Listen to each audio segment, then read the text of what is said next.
जय जिनेन्द्र। नमो अरिहन्ताणं नमो सिद्धाणं नमो आयर्याणं नमो उवज्झायाणं नमो लोये सव्वसाहूणम्। पंच परमेष्ठी भगवान की जय। संत शिरोमणि आचार्य भगवान 108 श्री विद्यासागर जी महाराज के परम पुनीत आशीर्वाद से एवं परम पूज्य गुरुवर मुनि पुंगव 108 श्री सुधा सागर जी महाराज जी की प्रेरणा से तथा आदरणीय बड़े पंडित जी रतनलाल जी बेनाड़ा साहब के दिशा निर्देशन में मैं किरण प्रकाश जैन, व्याख्याता श्री दिगंबर जैन श्रवण संस्कृति संस्थान सांगानेर से आपको यह श्रवण संस्कृति स्वाध्याय पाठ्यक्रम की कक्षा पढ़ा रहा हूं। इस कक्षा में श्रवण संस्कृति स्वाध्याय पाठ्यक्रम में प्रथम वर्ष का कोर्स चल रहा है, जिसमें हमने सिद्धांत प्रवेशिका भाग 1 का अध्ययन किया। भाग 2 में आज की कक्षा में हम पाठ 15 का अध्ययन करेंगे। आप सभी लोग अपनी अपनी पुस्तक में पेज नंबर 25 पाठ संख्या 15 है, जैन महापुरुष निकाल लीजिए। आज हम इस पाठ का अध्ययन करते हैं। जैन महापुरुष जो जिनेन्द्र भगवान को मानने वाले हैं, जैन कुल में प्राप्त हुए हैं, जैन हैं। महापुरुष जो महान आत्माएं हैं, उन्हें महापुरुष कहते हैं। यहाँ उन्हीं जैन महापुरुषों के बारे में समझने को मिलेगा। सबसे पहले महापुरुष की परिभाषा दी, जो पुरुष वासनाओं, विकारों, कषायों आदि के दास न बनकर आत्मावलंबी हो, अपने रत्नत्रय धर्म को उज्जवल बनाते हुए आत्म विकास के क्षेत्र में वर्धमान होते हैं, उन मनस्वी व्यक्तियों को महापुरुष कहते हैं। यहाँ परिभाषा बहुत सुंदर दी। समस्त विकार, वासनाओं, कषायों के दास अर्थात नौकर नहीं होकर के, अर्थात इनके वशीभूत नहीं होकर के आत्मावलंबी, अपनी आत्मा का कल्याण करने की जिनकी भावना रहती है, रत्नत्रय धर्म को धारण करने की जिनकी भावना रहती है, आत्म विकास के क्षेत्र में जो प्रति समय बढ़ते रहते हैं, वर्धमान अर्थात बढ़ते रहते हैं, ऐसे उन मनस्वी अर्थात स्वाभिमानी व्यक्तियों को महापुरुष कहते हैं। ये महापुरुष कितने होते हैं, उनके नाम यहाँ पर बता रहे हैं। 24 कुलकर, 24 तीर्थंकर, 24 तीर्थंकर के माता पिता अर्थात तीर्थंकर की 24 माताएं, तीर्थंकर के 24 पिता, 12 चक्रवर्ती, 9 बलदेव जिन्हें हम बलभद्र भी कहते हैं, 9 वासुदेव अर्थात नारायण, 9 प्रतिवासुदेव अर्थात प्रतिनारायण, 9 नारद, 11 रुद्र और 24 कामदेव। ये सब मिलाकर 169 अर्थात 169 महापुरुष होते हैं। इस पाठ में हम उन्हीं महापुरुषों के बारे में समझेंगे जिनके विशेष पुण्य के उदय से जो इन पदों को धारण करते हैं, वे महापुरुष कहलाते हैं। सबसे पहले उन महापुरुषों में इनमें से तीर्थंकर, चक्रवर्ती, बलदेव, वासुदेव अर्थात नारायण तथा प्रतिवासुदेव अर्थात प्रतिनारायण मिलकर 63 शला का पुरुष कहलाते हैं। इन्हीं 169 महापुरुषों में और विशेष चर्चा यहाँ की गई। 24 तीर्थंकर, 9 नारायण, 9 प्रतिनारायण, 9 बलभद्र, ये और इसके अलावा 12 चक्रवर्ती जो होते हैं, ये 63 शलाका पुरुषों की कोटि में आते हैं, जो विशेष और अधिक पुण्यशाली होते हैं। सबसे पहले हम 169 महापुरुषों में कुलकर को समझते हैं। कुलकर कौन होते हैं, कैसे होते हैं, कब होते हैं? कुलकर वे कुशल मनीषी जो कर्म भूमि के प्रारंभ में होते हैं, मानव समूह को कुल के आधार पर व्यवस्थित कर मानव सभ्यता के सूत्रधार बनते हैं, वे कुलकर कहलाते हैं। कुशल मनीषी अर्थात जो बुद्धिमान होते हैं, कब होते हैं ये? जब कर्म भूमि का प्रारंभ होता है, भोग भूमि समाप्त होती है, कर्म भूमि का प्रारंभ होता है। लोगों में इस तरह की प्रक्रियाएं होती है कि अब जो पहले भोग भूमि में कल्प वृक्षों से जो सामग्री प्राप्त हो रही थी, वो सामग्री धीरे धीरे समाप्त होने लगती है, कर्म भूमि का प्रारंभ होने लगता है। तब उस समय इन कुलकरों की उत्पत्ति होती है। उस समय समस्त प्रजाजनों को, समस्त मानव समूह को ये मनुष्य जीवन कैसे यापन करना है, किस प्रकार अब हमें स्वयं कर्म करके अपने स्वयं का भरण पोषण करना है, इस तरह की शिक्षा देते हैं। इसलिए ये कुलकर कहलाते हैं। ये मानव समाज को जीने की कला सिखाते हैं, विवेक विचार की शिक्षा देते हैं। जैन परंपरा में कुलकरों का वही सम्मान है जो वैदिक परंपरा में मनुओं का कहा गया है। महापुरुष की परिभाषा हमने पढ़ी। ये महापुरुष कितने होते हैं और कौन कौन से होते हैं, उसको हम समझते हैं। महापुरुषों की संख्या 169 है। वो किस प्रकार हैं? नाम 14 कुलकर। आप सभी लोगों की पुस्तक में 24 लिखा हुआ है, वो गलती से प्रिंट हो गया है, मिसप्रिंट है, आप उसे ठीक कर लें। 14 कुलकर, 24 तीर्थंकर, 24 तीर्थंकर के माता पिता अर्थात 24 माता 24 पिता, 12 चक्रवर्ती, 9 बलदेव, बलदेव को बलभद्र भी कहते हैं, 9 वासुदेव अर्थात नारायण, 9 प्रति वासुदेव अर्थात प्रति नारायण, 9 नारद, 11 रुद्र और 24 कामदेव। ये सब मिलाकर 169 अर्थात 169 महापुरुष होते हैं। इनमें से तीर्थंकर, चक्रवर्ती, बलदेव अर्थात बलभद्र, वासुदेव अर्थात नारायण तथा प्रति नारायण, ये मिलकर के 63 शलाका पुरुष कहलाते हैं। 169 महापुरुषों में ही और विशेष पुण्यशाली जो पद है, ये इन 63 शलाका पुरुषों का है। 63 शलाका पुरुषों में 24 तीर्थंकर, 12 चक्रवर्ती तथा 9 नारायण, 9 प्रति नारायण और 9 बलभद्र, ये 63 शलाका पुरुष आते हैं। आइए हम सबसे पहले कुलकर की परिभाषा समझते हैं। कुलकर किसे कहते हैं, ये कब होते हैं, इनकी क्या विशेषता होती है। वे कुशल मनीषी जो कर्म भूमि के प्रारंभ में होते हैं, मानव समूह को कुल के आधार पर व्यवस्थित कर मानव सभ्यता के सूत्रधार बनते हैं, वे कुलकर कहलाते हैं। जब कर्म भूमि का प्रारंभ होता है, जब हम वर्णन पढ़ते हैं, भोग भूमि धीरे धीरे समाप्त होने लगती है। भोग भूमि में क्या होता है, जो कुछ भी प्राप्त होता है सब कल्प वृक्षों से मिलता है। जब भोग भूमि धीरे धीरे समाप्त होगी तो कल्प वृक्ष फल आदि देना सब बंद कर देंगे। कर्म भूमि का प्रारंभ जब होता है तो उस समय जीव को स्वयं अपना कर्म करके फिर अपना भरण पोषण करना होता है। लेकिन जब कर्म भूमि का प्रारंभ का समय होता है तब लोगों को ज्ञान नहीं होता, तब इन कुलकरों का जन्म होता है और ये समस्त मानव समूह को, सभी लोगों को समझाते हैं कि अब कल्प वृक्षों से फल नहीं मिलेगा, अब हमें स्वयं कर्म करना पड़ेगा। सूर्य चंद्रमा दिखने लगते हैं तो उसकी अपेक्षा से लोग डरते हैं, उनको समझाते हैं ये हमें प्रकाश देंगे।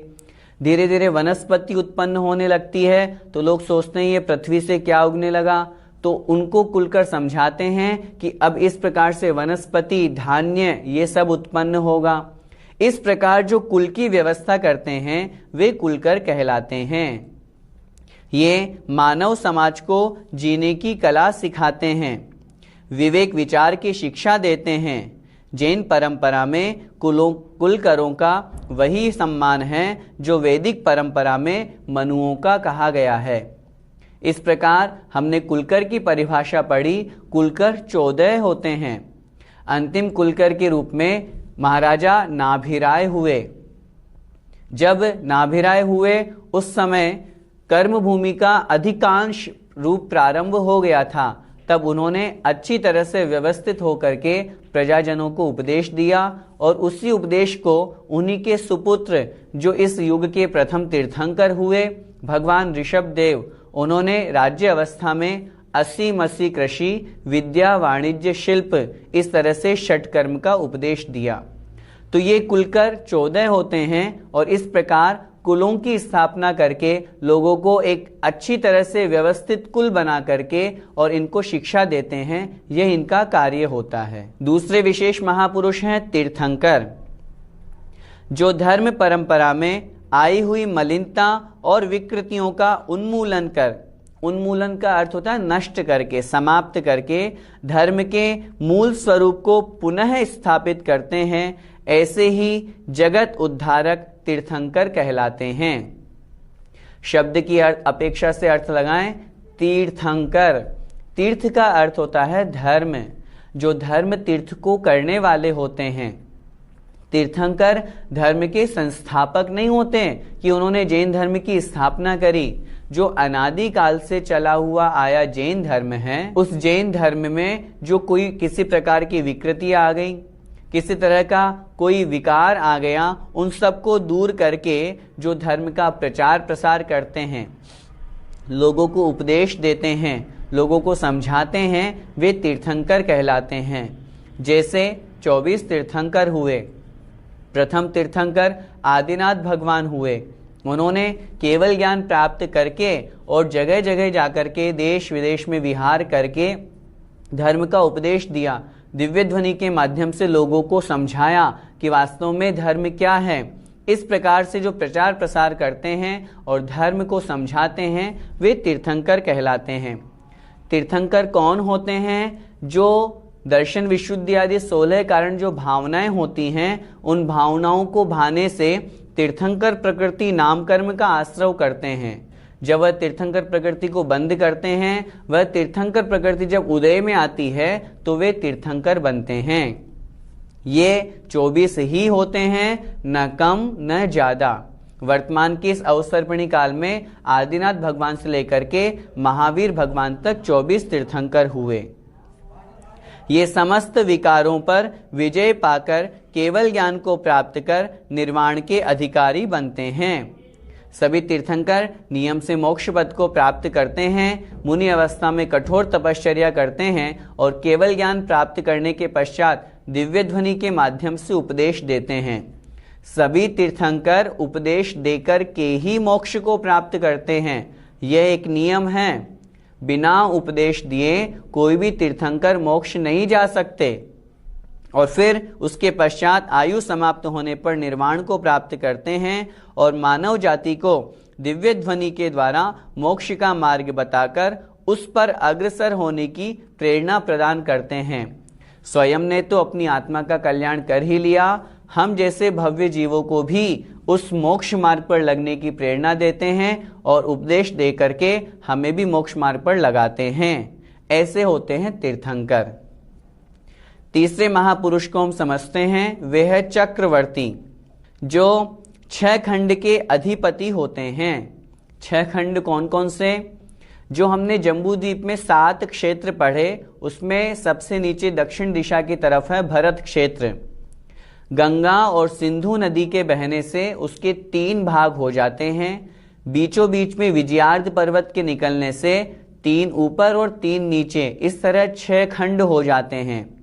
उन 6 खंडों के जो स्वामी होते हैं, जिनका समस्त भूमंडल पर एक छत्र राज्य होता है, अर्थात सबके जो राजा होते हैं, पृथ्वी तल के समस्त मनुष्यों में जो श्रेष्ठ वैभव और भोग के स्वामी होने के कारण उन्हें नरेंद्र भी कहते हैं। नर इंद्र, नर मतलब मनुष्यों में जो सर्वश्रेष्ठ हैं, वे चक्रवर्ती होते हैं। चक्रवर्ती के पास वैभव अतुलनीय होता है। चक्रवर्ती के वैभव की हम किसी संसार के पदार्थ से तुलना भी नहीं कर सकते।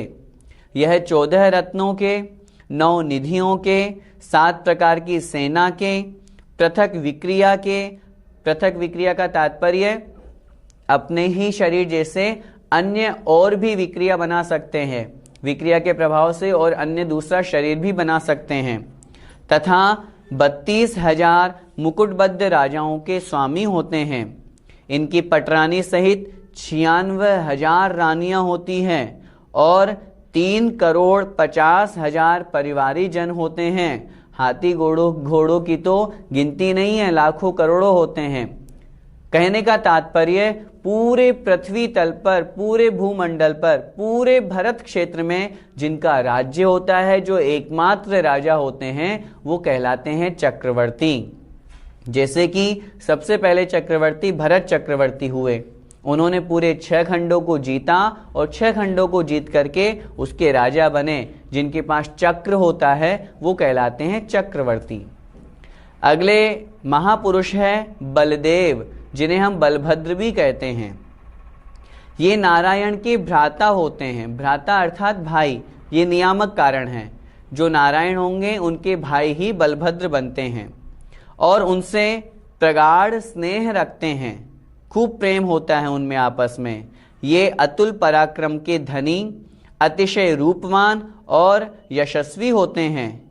इनकी 8,000 रानियां होती हैं तथा ये 5 रत्नों के स्वामी होते हैं। इस प्रकार की विशेषताओं से जो युक्त होते हैं वे बलभद्र अथवा बलदेव कहलाते हैं। जैसे रामचंद्र जी, हमारे यहाँ जो रामचंद्र जी हुए वो बलभद्र थे, बलदेव थे। इस प्रकार ये रामचंद्र जी बलदेव हुए।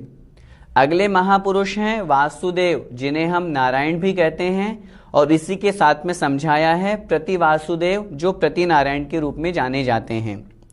ये दोनों समकालीन होते हैं, एक ही समय में होते हैं और पूर्व भव में निदान सहित तपश्चरण कर स्वर्ग में देव होते हैं और वहां से च्युत होकर, वहां से छूट करके, मरण को प्राप्त होकर के वासुदेव और प्रति वासुदेव बनते हैं, नारायण और प्रति नारायण बनते हैं।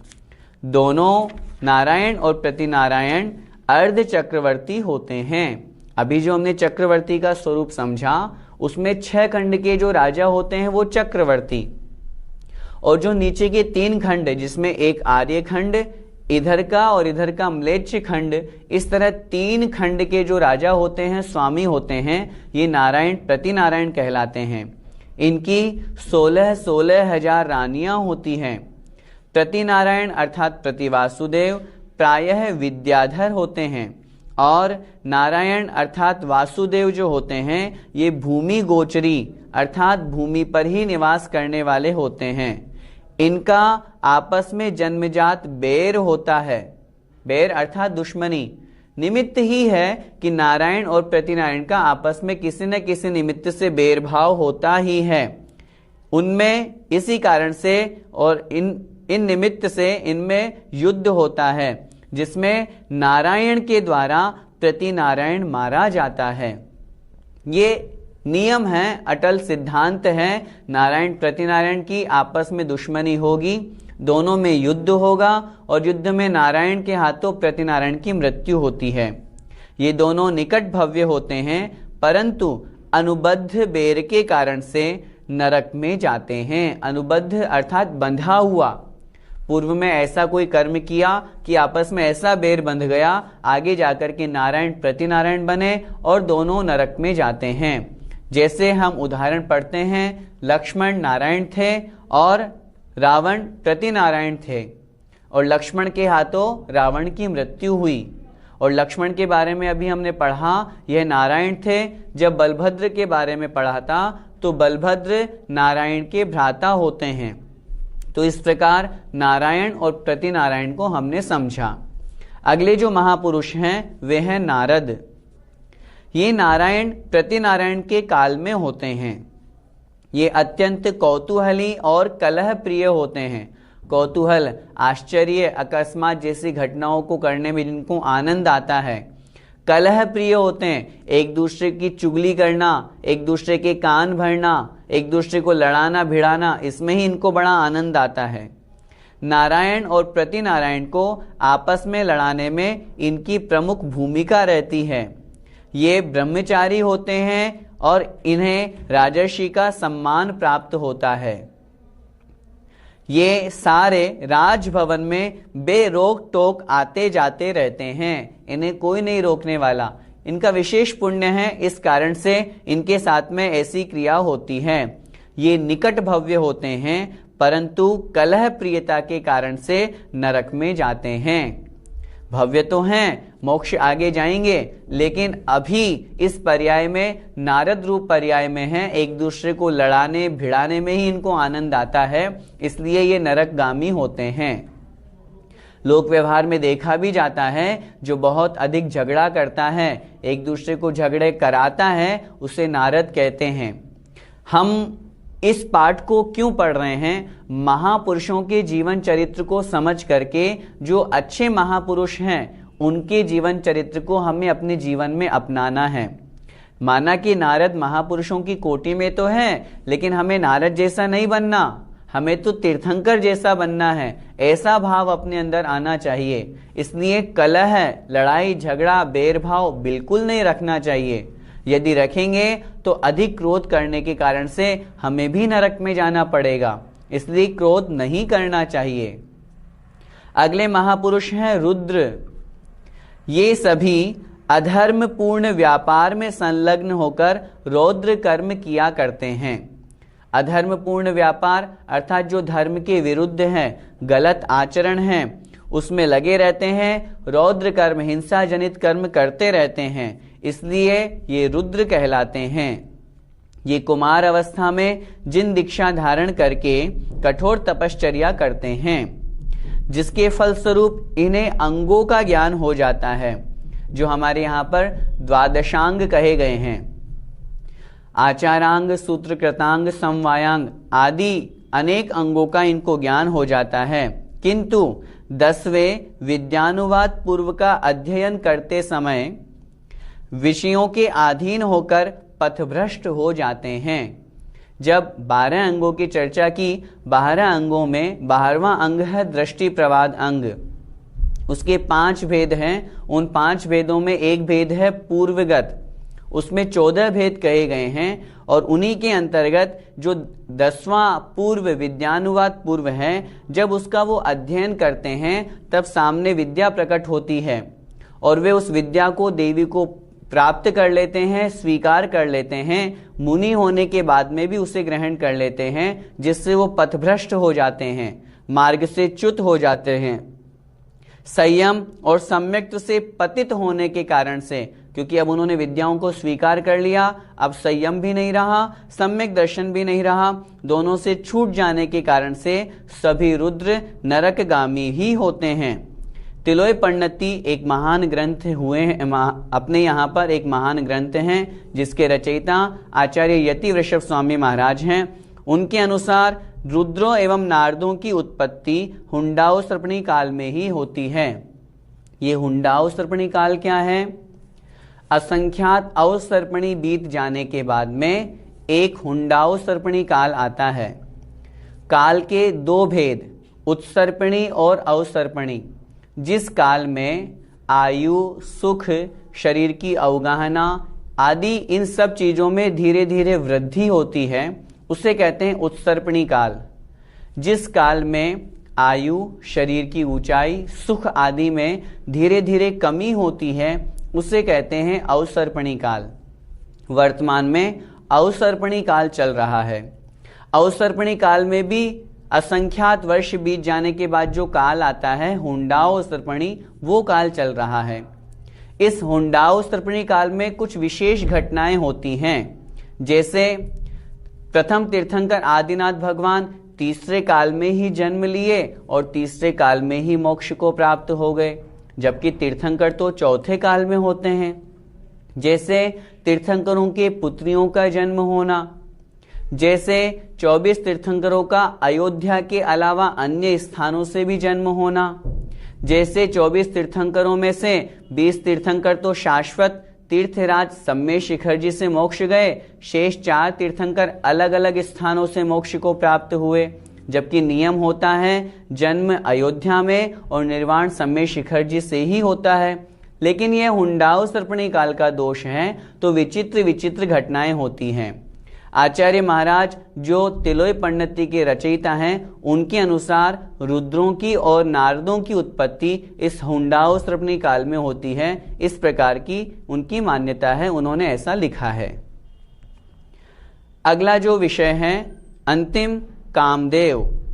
प्रत्येक काल चक्र के दुष्मा सुषमा काल में 24 कामदेव होते हैं। दुष्मा सुषमा चूंकि अभी अवसर्पणी चल रहा है, अवसर्पणी की अपेक्षा से चौथा काल, उत्सर्पणी की अपेक्षा लगाएंगे तो तीसरा काल, उसमें ये 24 कामदेव होते हैं। ये सभी अद्वितीय रूप और लावण्य के धनी होते हैं। बहुत सुंदर रूप इनका होता है, इसलिए इन्हें कामदेव कहते हैं। जैसे अपने यहाँ पर 24 तीर्थंकरों में से शांतिनाथ, कुंथुनाथ और अरयनाथ भगवान ये कामदेव भी हुए। इस तरह बहुत सुंदर रूप को जो धारण करने वाले होते हैं, ये कामदेव कहलाते हैं। इस प्रकार हमने कुलकर से लेकर के कामदेव तक 169 महापुरुषों के बारे में समझा। आज के इस पाठ से हमें क्या सीखना है? जो महापुरुष हुए उनके बारे में हमने जानकारी प्राप्त की। विशेष पुण्य के प्रभाव से इन पदों को ये धारण करने वाले होते हैं। इनमें से जो कुलकर के बारे में हमने समझा, तीर्थंकर आदि के बारे में समझा, विशेष रूप से जो सबसे अधिक महत्वपूर्ण है वो हमारे लिए है तीर्थंकर। कुलकर में चूंकि 24 तीर्थंकर के माता और 24 तीर्थंकरों के पिता ये महापुरुष में ग्रहण किए गए हैं, वो अभी हमने वर्णन में नहीं पढ़ा था, उनको भी यहाँ पर समझ लेना चाहिए। जो 24 तीर्थंकर हुए, उन 24 तीर्थंकर के जो माता होते हैं वो, और 24 तीर्थंकर के जो पिता होते हैं उनको भी महापुरुष में ग्रहण किया जाता है। 169 महापुरुषों में जो सर्वश्रेष्ठ और अधिक पुण्यशाली महान पुरुष हैं वे होते हैं तीर्थंकर। हम सभी का परम सौभाग्य है कि वर्तमान इस अवसर्पणी काल में 24 तीर्थंकरों में अंतिम तीर्थंकर भगवान महावीर स्वामी का शासन काल चल रहा है और अंतिम तीर्थंकर हो चुके। अब इनके पश्चात यह अवसर्पणी काल का 5वां काल समाप्त होगा, फिर 6ठा काल आएगा, वो समाप्त होगा। फिर पुनः उत्सर्पणी काल का प्रथम काल समाप्त होगा, दूसरा काल समाप्त होगा, फिर जब उसका तीसरा काल प्राप्त होगा तब जाकर के प्रथम तीर्थंकर होंगे। वो जो प्रथम तीर्थंकर होंगे वो उत्सर्पणी के प्रथम तीर्थंकर कहलाएंगे। इन 169 महापुरुषों में हमारे लिए वंदनीय पूजनीय कौन हैं? इनमें से मात्र जो तीर्थंकर हैं वे ही हमारे लिए वंदनीय और पूजनीय हैं। इनके अलावा अन्य पुरुष सम्माननीय हैं। अन्य पुरुषों में जो चक्रवर्ती, कामदेव आदि हुए, जिन्होंने तपस्या धारण करके मोक्ष पद को प्राप्त किया, जिससे रामचंद्र जी बलभद्र हुए, वो मांगी तुंगी से मोक्ष पद को प्राप्त उन्होंने किया, हम उनकी भी वंदना करते हैं। भरत चक्रवर्ती हुए, बाहुबली कामदेव हुए, उन्होंने भी मोक्ष पद को प्राप्त किया, हम उनकी भी वंदना करते हैं। तो जिन्होंने संयम को धारण करके मोक्ष पद को प्राप्त किया वे महापुरुष हमारे द्वारा वंदनीय हैं। अन्य सभी महापुरुष हमारे द्वारा सम्माननीय हैं। इस प्रकार हमें इस पाठ से यही शिक्षा मिलती है, जो वंदनीय हैं उनकी हमें प्रतिदिन वंदना करनी चाहिए, जो सम्माननीय हैं उनके प्रति सम्मान का भाव रखना चाहिए, और हमें भी भगवान के समक्ष यह भावना भानी चाहिए, हे भगवान एक दिन हम भी इस महापुरुष पद को धारण करके और अपने जीवन का कल्याण करें, अपने इस पर्याय का कल्याण करें और हम भी मोक्ष पद को प्राप्त करें। इसी मंगलमय भावना के साथ सादर जय जिनेंद्र।